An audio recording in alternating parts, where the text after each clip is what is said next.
Welcome to the 22nd door of our MBSE Podcast Advent Calendar. Today we travel to the future and model our great MBSE Podcast Christmas Tree with the next generation modeling language, SysMLv2. The SysMLv2 is currently under development. It will be officially available probably in 2023 or 2024. So there's still some time. However, it is already interesting to take a look at it now in order to set the course in good time. 2 to 3 years is a very short time in relation to major changes in the process and tool landscape in MBSE. The SysML submission team, SST for short, is currently working on the specification of SysMLv2. What is great is that they also provide a pilot implementation so that you can experiment with SysMLv2. We use the pilot implementation based on Jupyter Lab to show you some more or less equivalent SysMLv2 models of our Christmas tree. To avoid having to set up a Jupyter Lab environment yourself, my company also provides a ready-to-use implementation at SysMLv2Lab.com.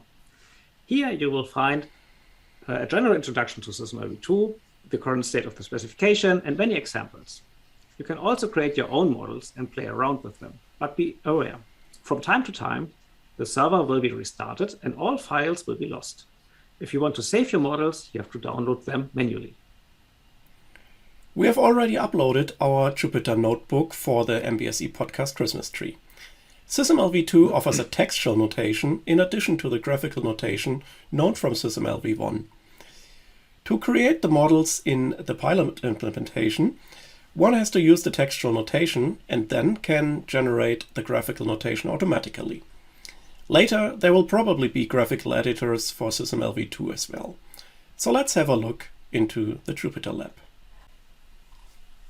Our tmpct model is a simplified version of our SysMLv1 physical architecture of the Christmas tree. We have directly modeled the parts.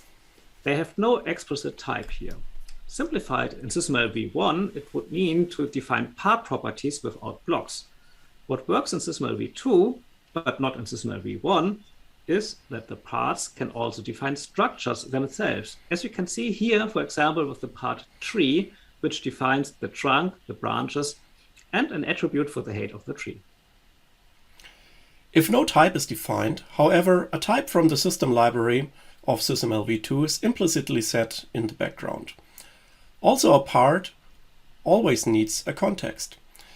If this is not given, as for example with our top-level part, the MBSE Podcast Christmas Tree, then the element anything from the kernel base library is set as the context for the element. By the way, kernel is the meta model of SysMLv2. For one part, we set the type. The part ball is of type Christmas tree ball, which is defined at the end. It contains the definition of an enumeration, which is then used to specify the attribute color. So far, all we have is a list of things. The diagram is therefore also just a simple tree structure, which of course fits perfectly with our Christmas tree project.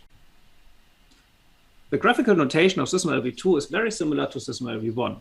One difference in the diagram is the relationship between the part ball and the part definition Christmas tree ball. The relationship with the 2 points is defined by relationship. Now we add some connections to our model.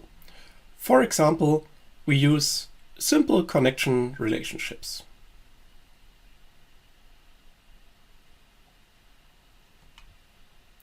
And if we visualize the model, we can see the structure of our Christmas tree. However, since the visualization is generated automatically, we cannot adjust the layout. So much for the 22nd door of our MBSE Podcast Advent Calendar, and we wish you a great 22nd of December. Bye-bye.